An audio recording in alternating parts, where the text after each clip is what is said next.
hundreds of times after saucers. The Air Force investigates more than 12,000 sightings over 22 years. To this day, 700 remain unexplained. But to Roswell's true believers, the real purpose of Project Blue Book isn't to find UFOs. It's to debunk the very notion of them.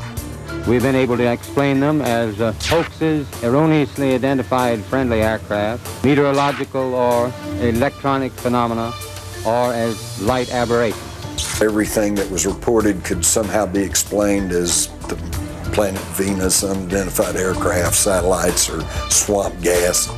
Anything they could come up with. Project Blue Book is shelved in 1969 after the Air Force decides UFOs pose no threat to national security. But according to Jim Mars, the government didn't stop researching them. There have been literally dozens of documents pried out of the CIA, out of the military, and others that show that behind the scenes there is an intense interest in what these things are, where they come from, and what they're up to. Over the years, Roswell researchers say they've petitioned the government to release whatever information it has, with little success. We went after the CIA. We want all your UFO stuff. We don't have any UFO stuff. You do too. You do not. We argue. We go to court. The judge says do a search. They come back. Oh, gee, we found 900 pages of UFO materials. They said they had none. Even when documents are released, such as this affidavit from the National Security Agency, they're often highly censored. Eventually, we got it. The only trouble is it's about 80% blacked out. But why would the government hide what it knows about UFOs, and especially the Roswell incident? Friedman believes it's because the alien bodies are hidden away in secret government laboratories, and the wreckage is being studied for scientific advancements. For proof, he points to the revolutionary aircraft developed in the past 6 decades. Here's our fastest manned craft, the Apollo Command Module, and it looks like a flying saucer. Secret laboratories, engineering wonders. It seems unbelievable, unless you believe there really was an alien crash landing in Roswell. David Rudiak says he has proof of that. It's this 1947 photograph. This is one of 7 photos known to have been taken in the office of General Roger Ramey. The photograph is from the day the U.S. military identified the Roswell debris as nothing more than a weather balloon. In it, Ramey is kneeling beside the debris, clutching a piece of paper. Seems pretty unremarkable, until you look closer. The real prize is what Ramey is holding in his hand right here. And you can see as you zoom in that there's writing on this paper. Using a digital photo scanner to enlarge and enhance the document, Rudiak says he can make out the words that prove there was an alien spacecraft.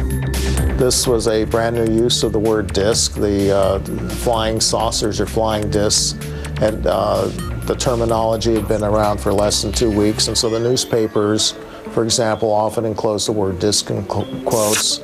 Then, in the same paragraph, a shocker. The real key to this message is this word right here, which the initial group identified as being the word victims. Rudiak deciphers more of the paragraph. They had the victims, they were going to ship them, I believe, to the chief medical officer at Fort Worth. And when it's all strung together, Rudiak believes the document is nothing short of a bombshell. They'd found a disc, they'd found victims, they were shipping the victims out, and then they were going to cover it up. So is it all really true?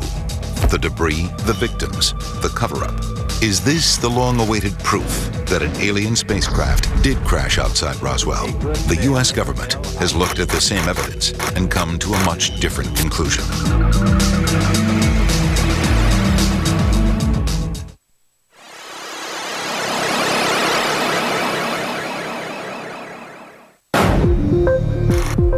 The notion of an alien spacecraft spawns TV shows, books, movies, even museums.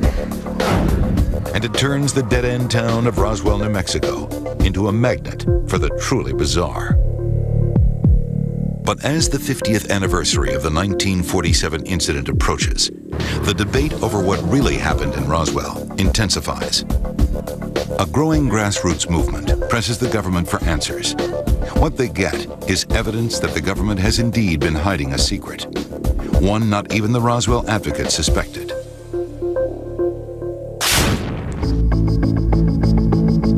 In 1993, Kent Jeffrey decides to join the Legion of Amateur Sleuths, hoping to find the truth about Roswell. Before I knew it, I was in it up to my neck. Jeffrey had spent a lot of time in the skies, a commercial airline pilot for 30 years, with a love of space and a fascination with UFOs.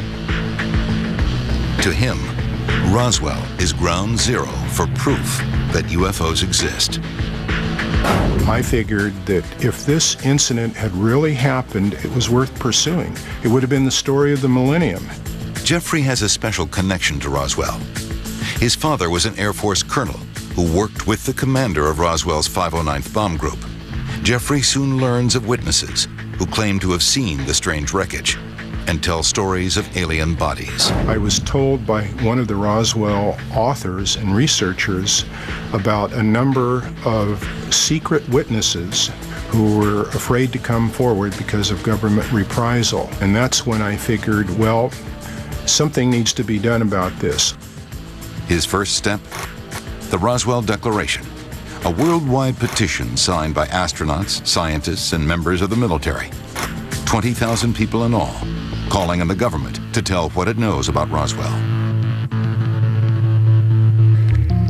Jeffrey gets help from a New Mexico congressman who is also pressing for answers.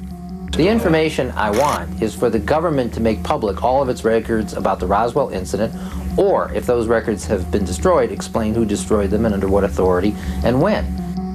Under pressure, in 1994, the Air Force assigns Lieutenant Colonel Richard Weaver to head an inquiry.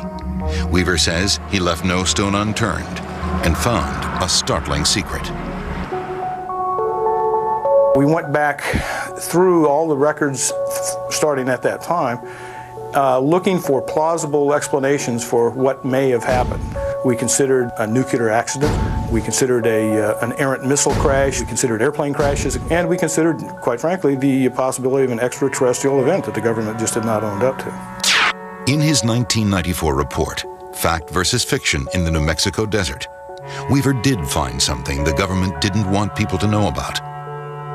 Something he now believes is the truth about what happened that night in 1947. If there's a cover-up, the report says, it's not a cover-up of a flying saucer from outer space, but of a top-secret military project codenamed Mogul.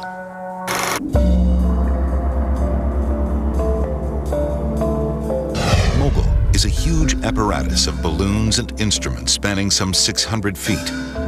It's designed to detect Soviet nuclear tests, one of the most pressing issues in those early days of the Cold War. The project is so secret, many of those who work on it don't even know its name.